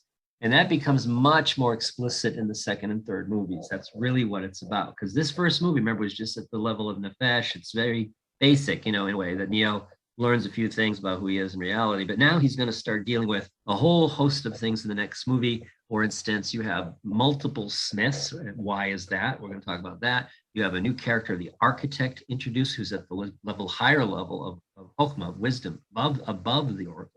You have the Merovingian coming up, who is the other aspect of desire and temptation that derails us, as opposed to the fear of the agents. Okay, so you have a lot of concepts, and then you have a park bench scene. The next discussion with the Oracle, she gets into describing the second level of the soul, the second movie, the program world, if you recall, at this level. So the second movie is taking us into the second level of reality, second level of the soul, and then it continues right into the third, which is basically the higher spiritual dimension that comes after that. So it's just fascinating. It does follow exactly the original diagram and pattern we saw at the beginning. If you didn't see it, I can go back, but I'm sticking around here, relaxing. Oh, the twins, Keymaker. Oh, yeah, Keymaker comes up. Persephone, the one. Why does Merovingian have a female counterpart, just like Neo does with Trinity? Yeah, and all of this stuff. Like I said at the beginning, I'm not exaggerating. Every single concept in the Matrix movies is explained in various texts of Kabbalistic texts. Every single one. I cannot find anything that's not. It's crazy. And then not only that, that would be pretty cool, but how they interact and interconnect as part of a whole scheme is wild. And then there's the aspect of a timeline, because the 6 versions of the Neo that end with the last movie. What does that mean? The last movie, I'm sorry, the third movie, right, with the architect and all that. And then now, so you go through these 6 masculine dimensions. Remember our diagram of the tree of life, the Sephiroth, the 6 Sephiroth together that make up the masculine dimension. Well, what comes after that? The 4th movie, where you see this elevation of the feminine, which has been kind of pushed down since the Garden of Eden story. If you remember the Garden of Eden story, they were on the same level. And then the feminine, Eve, is put into a subservient type of a diminished role through the whole world we're in now. And the 6,000 is in number 6 again, the 6,000 years of human history since the Garden of Eden, not before that, physical history that we're in now. And then the feminine is supposed to elevate again in the 7th millennium, which is bingo, the Matrix Resurrections movie corresponds to that. So we're going to get into all of that stuff over the weeks ahead. And hopefully I'll be able to organize these things a little bit better. But hey, this was our first crack at this, and there's so much material. So Lord willing, I'll be able to, put the stuff that we talked about in, cut up this video so that it's a little nicer, a little editing I hope to do this week, and then start on next week's production, because we're going every Saturday night in a row. So, but anyhow, what you guys want to talk about, or let me see if I missed something here. Yeah, there's just so much stuff in here. It's just, and this is just the beginning, like I said, this movie lays a foundation, but in a sense, it's rather the basics, and then the second, third movies and fourth movie just keep expanding. So where they build on these concepts and introduce new ones, and it's by the time you get to the 4th movie, you've got a book. You got a whole book on these things. So there was the aspect of the other side, the dark, the negative element. Smith and Merovingian is really fascinating. Like I said, we saw it in that little clip with the woman in the red dress, and then Smith with the gun, desire and fear. The 4th movie is where the analyst character actually, I posted his little speech there. He talks about how 99.9% of humans, that's what drives us. It's one or the other. So this whole, that fascination there with that theme, there's all these themes that run through the movies. Anyhow, if you think of other questions during the week or things you want to talk about, just post them in the Matrix Facebook group, because I want to use that as a forum for questions, answers, and developing ideas and all. This is a very pertinent study, because honestly, this is what I believe. All of these concepts in the Matrix movie, and I can't explain why. There's some other people that have done some good stuff with this, by the way. There's a rabbi named Rabbi Gideon Holland. He has a 10-part video series on the Matrix, the first movie. It's if you get me later, I'll give you the links. So it's amazing, the stuff that he sees in it too. So I actually borrowed some stuff from him and to add to what I had. It's like, so there's definitely, he calls these movies a Trojan horse. you know, the story about the Trojan horse where they snuck in the soldiers and took over the city. He calls it that because these look like regular science fiction, secular movies, but he says everything in these movies, everything, all these concepts are right out of these spiritual, you know, concepts out of these spiritual text. And so in that way, the general public is being introduced to these themes, these spiritual themes they would perhaps not otherwise go read about. You know, who's going to go read like religious books and stuff, right? So this is interesting how this information is being disseminated through, you know, unknowingly, if you will. It's seeping into people's minds, these concepts and things that are very deep. And there's always a reason for everything. As Smith says, there's a purpose for everything in the next movie. So that's just real interesting how these concepts are being, you know, talked about and discussed and through these matrix groups that are out there, but also at a different level, like the stuff we're talking about here. You know, everybody's got to figure it out one step at a time, you know. Same with through the movies, we see this, you know, Neo, Morpheus, all of them, they figure things out at a certain level, and then the challenge that takes them like to the next challenge, you know. And you realize a lot of the things they thought or how they thought about certain things were not accurate, but that's okay. You know, they needed to go through that to get to this level, and guess what? It happens again. And this is the same things, you know. Oh, what did I miss here? Camel is a horse. Does have a committee? Yeah, you guys are funny. I have a question. You know, anyone? I'm looking here. What did I miss? Post the question. Yeah. Yeah. You can take the mic too if you want. I'm a little congested if I sound funny here. How do we access the oracle in our world? How do we access the oracle in our world? See if I understand that right. Well, first of all, you can't think of it in terms of like manipulating things. I run into, not you, of course, but I run into people all the time saying, oh, I want to learn Kabbalah so I can like know how to cast spells or do things. It's like, that's not what this is about. It's about turning yourself into a servant for the greater purpose for God, you know, to help others and help the world. That's what these things are about. And that's why the first gate is humility. So we start with humility and doing the things in this world in terms of learning, in terms of doing good deeds, and of course, like meditation. Those are the big three. And you'll see, we're going to talk about meditation too in the second or third one, because Neo actually does meditation and gets things revealed to him. So, but the big three are always study, meditation, and doing good works helps other people. Those are the three pillars of this first level that we develop, we need. And that's going to bring us challenges and all, and we advance through all three of those levels. We'll have challenges, you know, and that's kind of, you know, going through that second phase. As we'll see, that second phase or second level has 6 aspects to it. And that's the path of the one, is rectifying those 6 aspects within it. So if you are into any of like religious stuff, during the spring, there's a thing called the Omer count. So it comes between Passover and the next holiday, Shavuot, which is Pentecost. It's called in some circles. So in there's 7 weeks. 7 weeks, 7 days. So it's 49 days. And you go through these 7 emanations, these 7 lower emanations. And like we were saying, each level of the soul had all 5 levels within it. So each one of the 7 emanations has the 7 in it. So you go through these things, and each one is a little different, and understanding what they mean and tweaking yourself. And that's one way of getting, you know, rectifying that next level and taking you to that level of Oracle of Bina.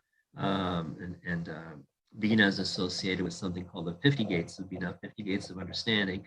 The Bina is the 50th gate. So when you go through the 7 weeks times 7, that's 49. Bina is that next higher level of 50. So really, it's really about focusing on those first 3 things. You know, prayer meditation is one, and study is another. This is a form of study, what we're doing here. These are all spiritual concepts.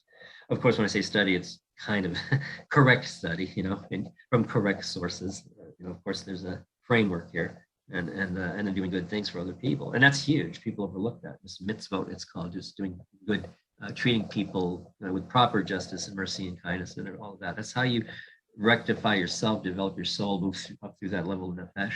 And then you can do things like the Omer count. There's other things that you hone in on certain things and tweak them and improve. And, you know, the more you learn, And the more you do together, it brings you closer to the source, brings you closer to God. That's how Neo gets closer to the source. He's constantly learning and acting upon what he learns. And along that way, people like Smith and others that seem to be like barriers, no, Neo's not going to move up further unless Smith does. In fact, somebody mentioned earlier about Smith taking off the earpiece. Smith is not suddenly doing something that he's not supposed to do, by the way. The Oracle says that in the next movie. We're all here to do what Smith is designed to do, exactly what you see Smith doing. It may look like he's changing or something, but no, that's all part of the plan. Neo does something, it provokes Smith, Smith provokes Neo. Everything advances toward bringing the elevation of the people, right, that arousal from below, and correcting everything. And then that system's not needed anymore. So one day we'll get to the end of that phone call we saw with Neo. We're not going to need this world of, all these trips and barriers and nonsense. And because, we'll be at that elevated state in a different level of existence. There's an interesting thing. There's some videos out there that are not in the movies that are part of what they call the outtakes or cut scenes. You can find them on YouTube. And there's a really cool one involving the little girl Sati, who does come back in the fourth movie. By the way, I'm going to have a whole list of the things that we predicted and ahead of time with the dates and everything. You'll see. So Sati comes back, but there's a clip of the Oracle talking about how she brings forth she says she changes our world and yours, the heavens and the earth, right? The Isaiah verse, the new heavens and the new earth. So right, it's in one of these outtakes, which is fascinating. And she has a role in it too. And she shows up in the fourth movie. I'm rambling now, but yeah, it's pretty amazing. That the whole Sati is huge. Sati is a huge character. They didn't really develop her as much as yet. She's still got more to come, I believe. But she's the daughter aspect of the Shekhinah fourth movie. She's the daughter aspect who is the one who unites the people. She helps elevate the people together because of her connectivity to her father above at that higher level. She's able to, so that was the big thing with Sati, if you've seen the movies, right? Third movie, this little girl Sati, train scene, her parents are getting into the Matrix, all this. It's like, why? What did that have to do with the story? It was out of place, right? So that had me scratch in my head at first saying, okay, there's more to come. That's significant. Why is she going down into the Matrix? Why is she descending into this world? There's a purpose to everything, right? Smith just finished saying that in the other movie. In the second movie, there's a purpose.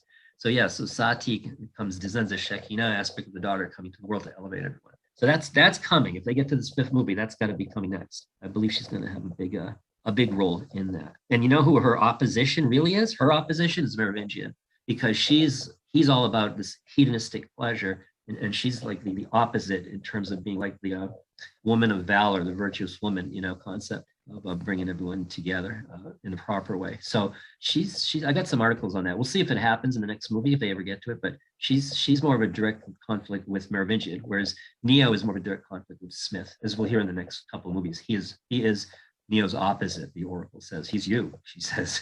He's the opposite. And that gets really into some interesting, deep acidic thought there too. So let's see.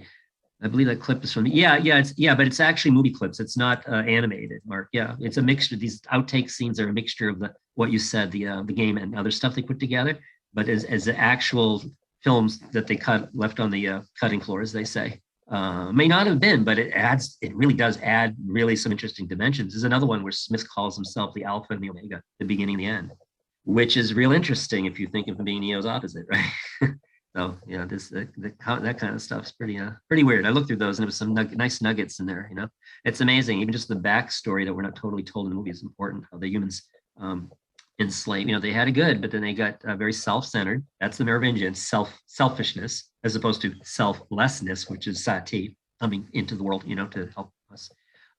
So anyhow, yeah, definitely it's part of the story. It is. It's interesting how they left these clues scattered. But if you study, there's not one book of Kabbalah that tells you everything. You know what I'm saying? All these texts, these spiritual texts related to the Bible, etc. There's a whole bunch of them. They all look at different dimensions. And when you start looking at enough things and putting them together, it's like, oh, now you start to see the picture. So same with the Matrix. They put stuff in the movies. They put stuff in the game. They put stuff in this and that. It's like a treasure hunt. But that's life, right? Not all the answers are in one place. Comments, questions, anything? We still got some people here and I got time. I'm still recording, which I can cut this later if I have to. But in case something good comes up, I'll just keep recording. But yeah, so now we're done the first level of Neo's journey, soul journey, the Nefesh basic level. You saw those 5 aspects of it where he awakens, he struggles, he meets the Oracle, then he understands this relationship to others and goes out there and does his thing. And then by the end, he gives up on, not gives up, Vitul, his self-denial, just willing to, put his life on the line. This cycle of 5 things repeats in the second movie and the third movie. And I haven't looked at that enough, but I'm sure it does repeat in the fourth movie, just in a very different way. So it's interesting how these patterns that our world and reality is formed upon are reflected in the Matrix. Now, lots of different creative works. I should have said this at the beginning, not just the Matrix. There's lots of things out there that reflect these universal truths, because we're all made in the same image. Our minds all go back to our origin. So when people do creative things, oftentimes it reflects these concepts. Of course, not everything's equal, and I find that the Matrix, I don't see anything that comes close in terms of having so many concepts all woven together and everything, So that's the thing that makes this movie unique. I mean, there's other books and movies that, that do show us certain things, but the Matrix is completely unique in terms of quantity and quality of information. Question, Tovia. This is Eric. Hi. Hi, Eric. How you doing? I thought of you. I thought of you the other day. Oh yeah. Yeah. Recently, Facebook hit me with another, restriction because I don't know. I said hello to somebody the wrong way, but I believe you and I were having a conversation back last February, and I got restricted because I made a joke to you, and they thought I was being hate speech. I don't know if you remember that. Yeah, I remember. Yeah, it's something ridiculous. You said, I remember you said, "Oh, I'm going to give you my opinion, or my opinion's different." And I jokingly said, "Oh yeah, go kick your butt." And they banned me for hate speech for saying that to you in a private conversation. It's ridiculous. Yeah. So I thought of you the other day, but go ahead. What were you going to say? I mean, that's normal conversation. That's ridiculous. So yeah. So I don't know. Facebook is very questionable at this point. Oh, they whacked me again last month because in a thread, and I hadn't said, this is nothing else. They showed me, they cut and pasted and showed me. I said, here's the exact words, 7 words. I said, Hitler, Haman, Luther, of the same cloth. That's all I said. I got the cut and paste. Hitler, Haman, Luther, of the same cloth. I didn't say they did anything bad. These guys are all dead. I got hit for hate speech again.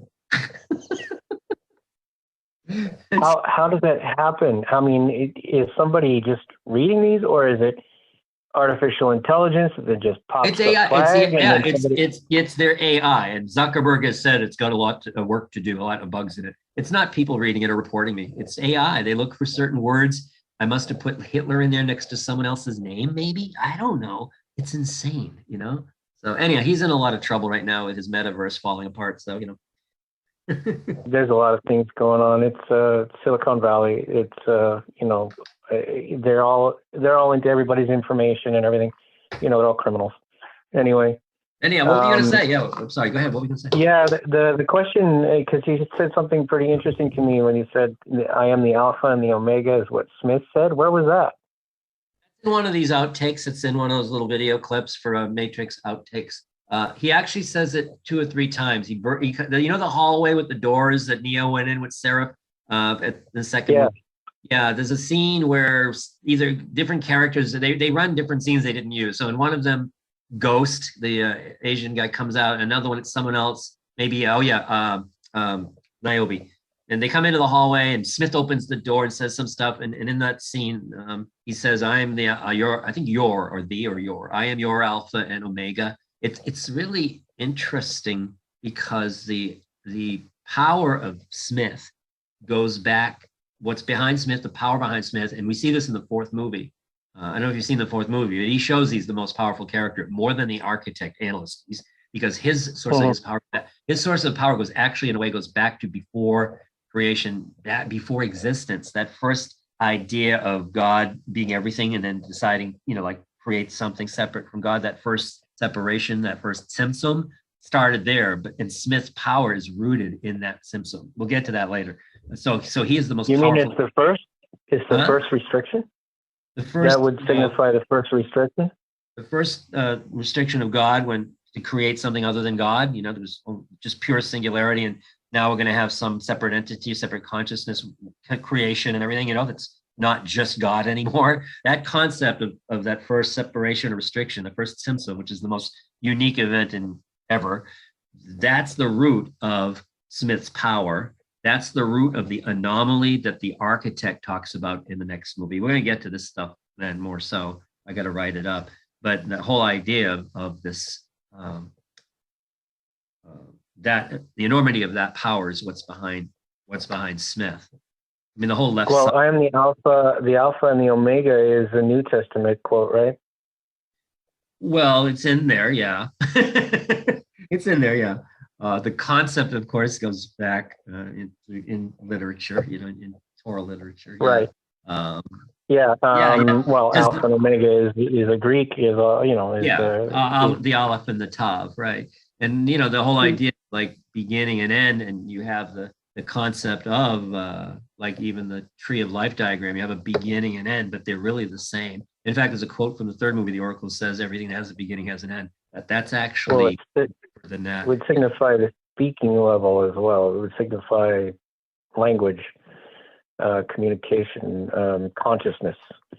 But yeah, it's interesting that you said that because I just so he said that in the second movie. If you go on YouTube and you Google Matrix cut scenes, CUTSCENES cut scenes, there's I think there's a 45-minute version of all of them, but then there's also 3 of them that are like 15 minutes each, which are the same. And in one of those, you'll find the one with Sati, the Oracle talking about Sati, and then you'll also find one with this bit with, like I said, that. You'll also find one where Persephone is basically kissing the entire staff. She doesn't just kiss Neo, she kisses Ghost. He kisses Niobe. Yeah, I think I saw that. Yeah. Yeah. So there's all this weird stuff that you can find. It's kind of like I said, a little treasure hunt. But anyhow, yeah, we don't need that stuff. There's so much in the movie, but except for maybe Sati. The Sati thing is so revealing.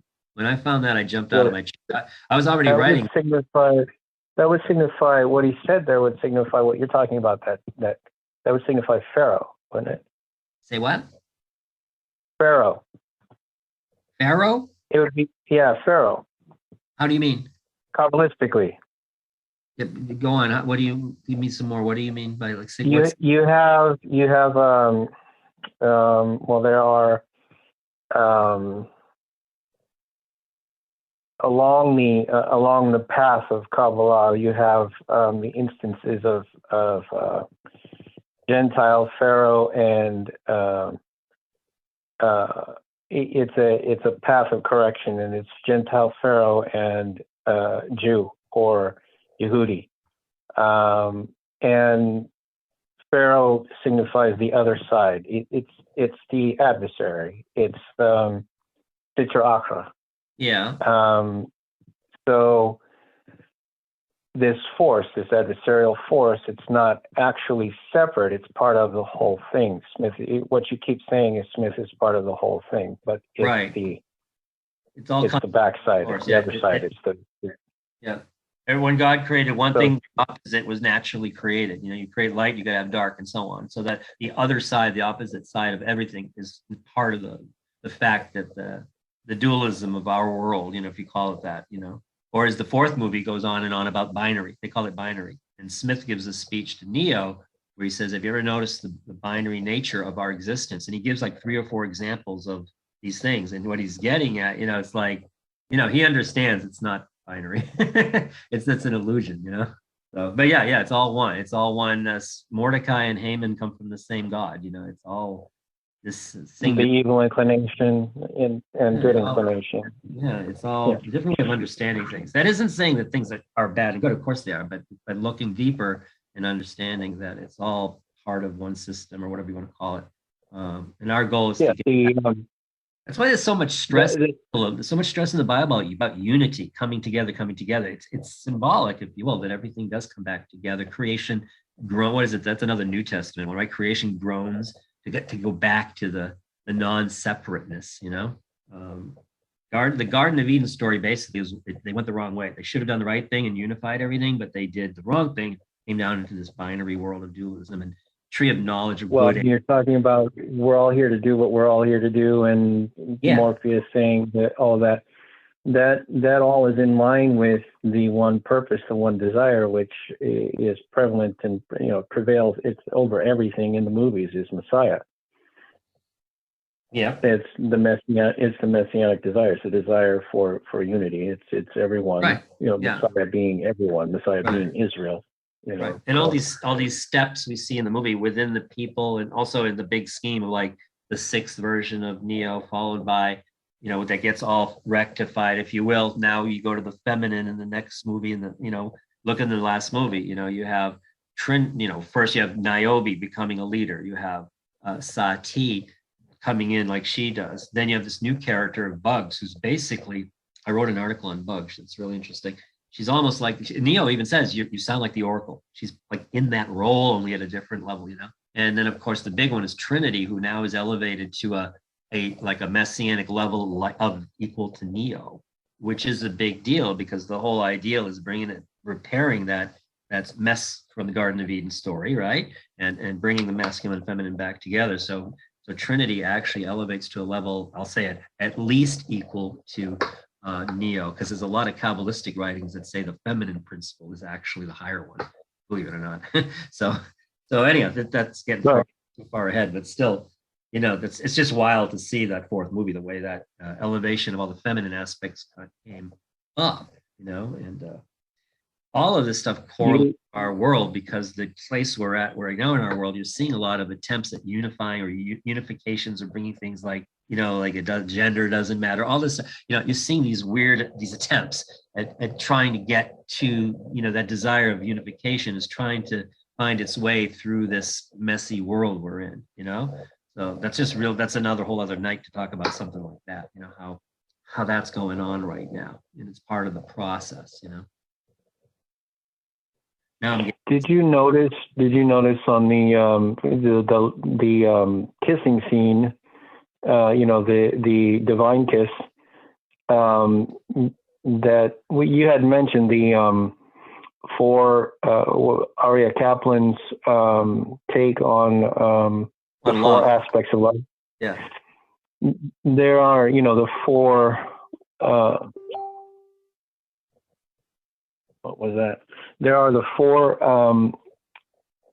Did you correlate them with soul, nefesh, ruach, neshama? Yeah, well, they follow the plate of four, because you have the physical, and then you have the speech, and then you have the breath, and then you have the kiss.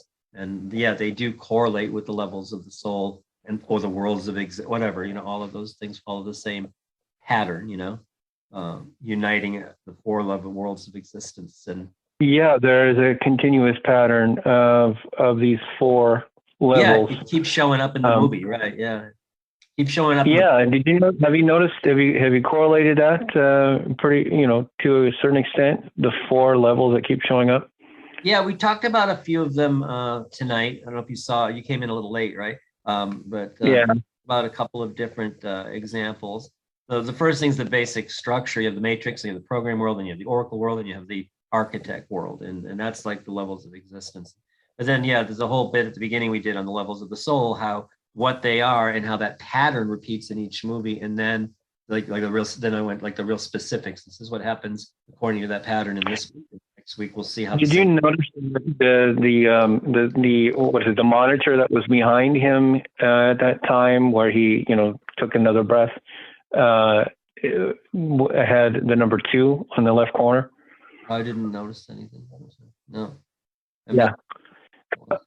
Yeah, and it's interesting that it's like that at that time, because I was realizing it as a level 2 kind of situation overall.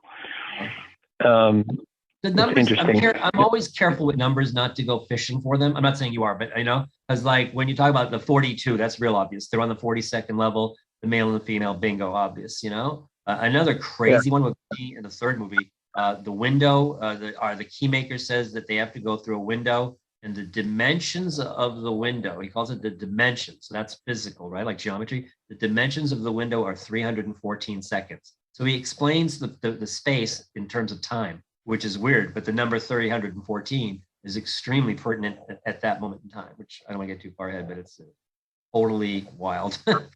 Yeah. Mm-hmm.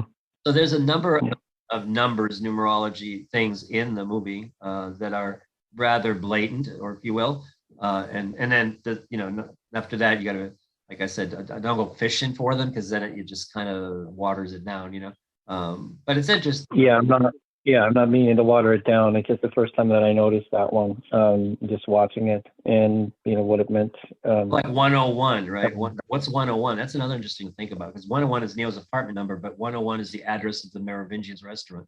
It's on the wall. It's like really weird. Yeah. Address. And So 303 is like, Trinity. I don't want to guess. That's a weird one. I got to think about that one some more. But no, this is going to be fun because we just started tonight. There's a lot of stuff. I'll organize it, put it on, edit this, and then it's just here we go. Movie 2 is going to be just as crazy. So I'm gonna have to get to work on the slides. And Sorry, stuff. I don't want to take up all the time. I just it's easier for me to I'm talk fine about tonight. I'm just chilling right now. I got a dog sleeping on me. I'm just kind of chilling right now.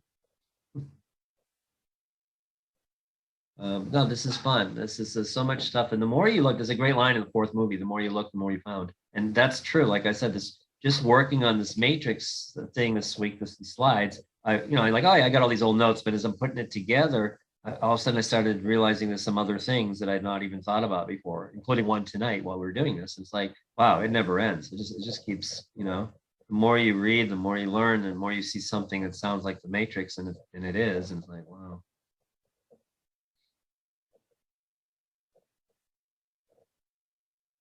But yeah, everything's there are these patterns and structures in creation, but they're by the creator. This is how things work, and that's the interesting concept. It's the same. We all deal with the same structure, with the same sephirot. We all deal with those same things, yet each one of us has our own distinct path. There's no cookie cutter thing here. It's not like everyone just believe this way and you're fine. No, everyone has to find their own. Yeah, that's the whole oracle thing. The oracle tells each person exactly what they need to hear, yet it's always in alignment with the same principles. So that's an interesting concept reflected in the movies too. So anyhow, that's I'm gonna do some editing probably on Tuesday or Wednesday to this movie, hopefully, and we'll put a cleaner version. But my goal at some point after this new year, the secular new year next year, is to just film a nice clean video series where I'm relaxed, no audience, just prepared, rehearsed, so it looks nice. We'll have like a whole bunch of 10-minute videos that are in sequence, and that'll make a nice little study. These rooms are a little haphazard and long and all over the place, so they're not perfect for click here and study the Matrix type thing. I'd rather do something nice and like in a studio type thing, That's the goal. Yeah, it's valuable, Sylvia. I like stepping in and watching it. Thank you very much. Well, I hope we get a lot out of it. And like I said, there's other things we're going to do, not Matrix, but they tie in so close. I'm doing another study. I paused it, but come back later and do this whole study on the book Song of Songs. And it's weird because half my references from the Matrix are the same ones I use for that, because it's the same story. The masculine, feminine characters. They talk about what once was. They talk about how the status is and needs to be repaired, and then they talk about how it'll be one day. It's the Matrix story is a reflection of Shir Hashirim, Song of Songs in the Bible. It really is. And what's weird is that you say, well, that sounds pretty deep. It's really weird because it's considered by some to be the deepest text in the Bible, Song of Songs. It's called the Holy of Holies. Holy of Holies. I am for my beloved, and my beloved is for me. Yeah. So it's weird. It's like, okay, is that the secret? Is that the big secret book for the days we live in to crack the code? Some people say so. That Rabbi Yitzhak Ginsburg says so. So that's interesting that the Matrix should line up so much with that too. So we'll see. This will be fun exploring this stuff. We actually hope to do the meditation group we had. We're going to evolve that in the early next year into meditations around these themes. More around Song of Songs, Shir Hashirim. We're actually going to do some meditation studies and practices using that book and the themes in it. So that's weird, because we'll all be doing like Matrix meditations. I should call it that. Matrix meditations. Yeah, right. All right. Bruce Almighty. I think I saw that once. I don't remember how it goes. I'm looking back, see if does everyone fulfill their purpose? Oh, that's interesting. The question is Spoon still here? Yeah. Does everyone fulfill their purpose? Like in the movie or in our life? Well, that's the whole concept of why is the Matrix called Reloaded and then and Revolutions, because that's the words you use for coming back to finish what you didn't do. You know, the reincarnation theme shows up in a lot of the Wachowski films. It shows up in Cloud Atlas. It shows up in V for Vendetta actually too. At the end, all these people come back at the end. It's weird. So a lot of that's in their movies. Yeah. So anyhow, do we all accomplish our purpose?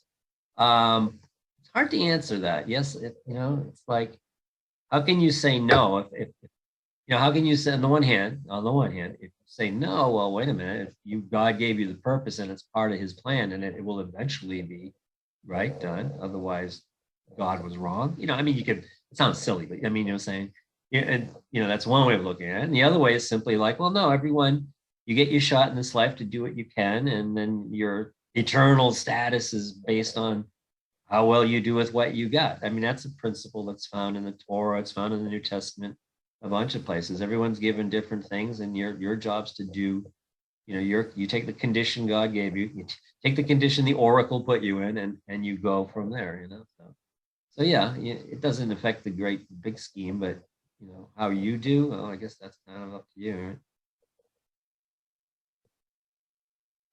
Anyhow, the fourth movie was so incredible. It took a while to analyze it, but it's so rich. If you guys want to look at any of this stuff, just go up to Matrix4Humans.com.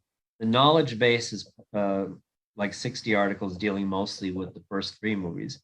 Then there's a tab at the top called Resurrections that has about 9 new articles, which are to me some of the better things, so the really cool stuff.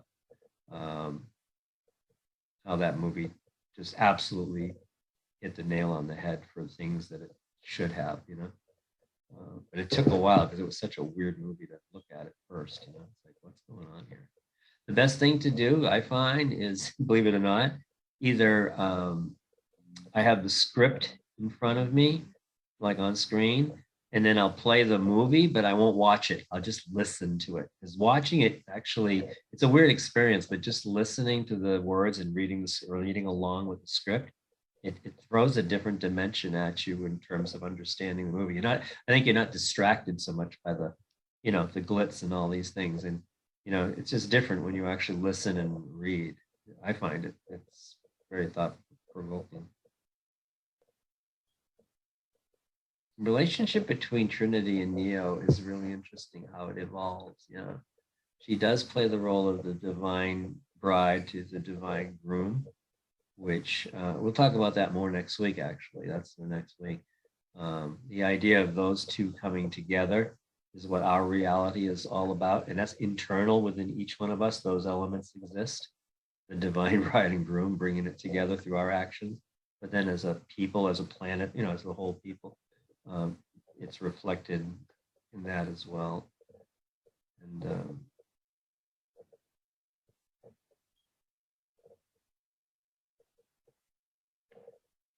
okay, well, guys, I think I'm going to have a snack with the dogs here and call it a night. Thank you very much. And I will work on editing this thing over the week when it looks better. I'll have to cut out this whole last section too of yakking, but, get it down to like a 2-hour video, hopefully. This obviously went, holy moly, is it really 1 a.m. almost? So this went almost 5 hours to this point, which is crazy. So yeah, we'll see about cutting it down. And then, like I said, at some point, we're going to do some nice professional looking videos of all this stuff, nice 10-minute chunks that, here's a theme or concept, discuss it, show some pictures from the movie to go along. Because if you show movie clips, sometimes you get banned by YouTube, for copyright. So you can show photos and then write about it. So I'm planning to do like a sequence like that, which will be a whole bunch of videos, like 10 minutes each, That's the plan. Sleep well. Lila Tove. If you have any leftover turkey, make sure you eat it by tomorrow. In the old days, mom would put the leftover turkey out in the garage. Yeah, just leave it out in the garage in the pan and people would pick at it. Like, it's like, how did we survive, right? don't know if any of you went through that mess. You can do it in New England, not down south, because it stays cold up here. You know, it does stay refrigerator temps or colder, but that was the practice then. Go outside the door that went to the garage, and there'd be like a little shelf or something there, and the pan would be there with the lid, and you could walk by and just pick off the turkey. Crazy, huh? People are like, that explains a few things about me, right? Oh, you poor guy, you grew up like that. Those were the days. We all survived. Yeah. All right. Well, keep in touch during the week for announcements, but it was tentatively everything's on schedule to go 8 p.m. again next week with the second movie, which will be a lot of fun with the Merovingian, the Million Smiths, and the architect and everything.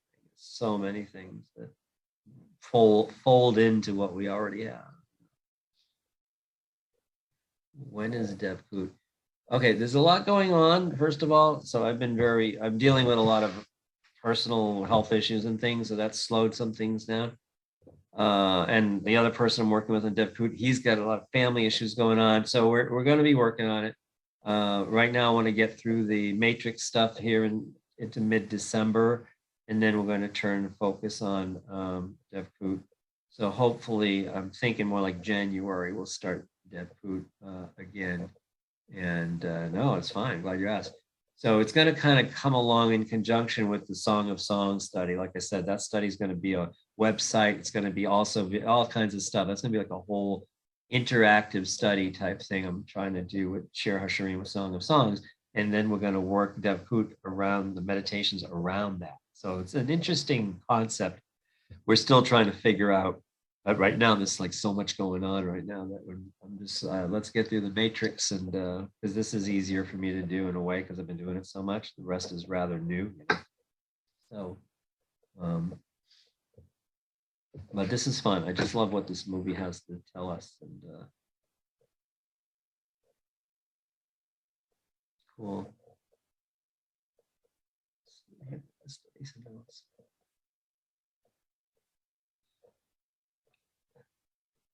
It's the third. The third movie has it has Ramachandra and Sati in the third movie. That's a big development.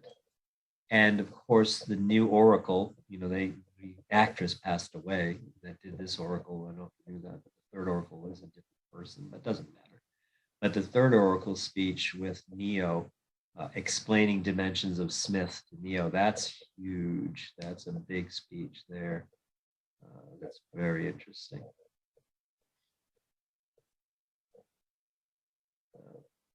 Okay, guys, I'm going to call it a night. Thank you so much. Be in touch. Keep an eye on the Matrix group. Invite friends. Just if you know anybody that says, hey, this is kind of interesting, come check it out. You know, just put them in the Matrix group. Tell them to go join. I'll approve them. And maybe they'll come watch one of these things. Ciao for now, okay? Good night, all. Thank you. Hope you had a nice Thanksgiving if you did that thing. Good night. Bye. Yeah, good night. Good night. Thank you.